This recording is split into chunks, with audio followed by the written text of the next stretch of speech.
Paul Alexander, penyintas polio dari Amerika Serikat yang dijuluki pria paru-paru besi, meninggal dunia pada usia 78 tahun. Paul meninggal pada Senin 11 Maret 2024 setelah beberapa dekade menggunakan paru-paru besi.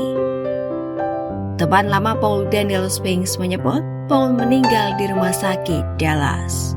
Paul terkena polio pada tahun 1952 saat usianya masih 6 tahun ketika wabah itu mendera negeri Paman Sam.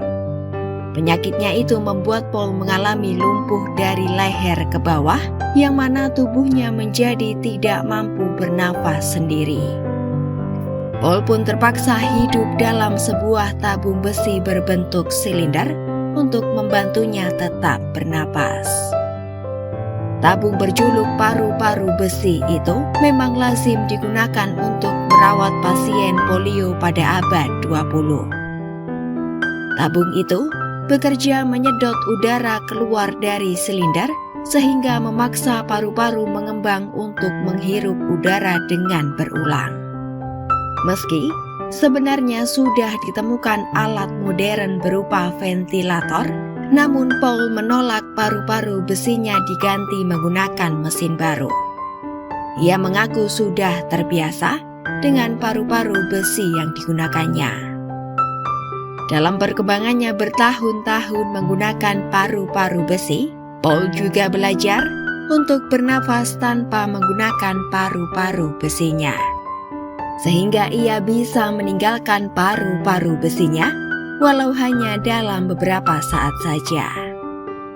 70 tahun bernapas menggunakan paru-paru besi, Paul mendapat rekor dunia dari Guinness World Records sebagai pasien dengan paru-paru besi terlama yang pernah ada. Semasa hidupnya, ia tetap menjalani kehidupan dengan produktif.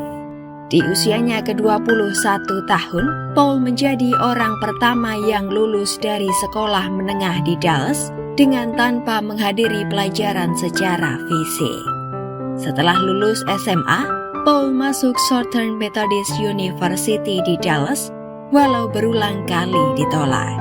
Pada tahun 1984, Paul mendapat gelar sarjana hukum dari University of Texas di Austin. Ia kemudian menjadi pengacara di Dallas dan Fort Worth dan membela klien di pengadilan dengan alat bantu yang dimodifikasi untuk menopang tubuhnya yang lumpuh.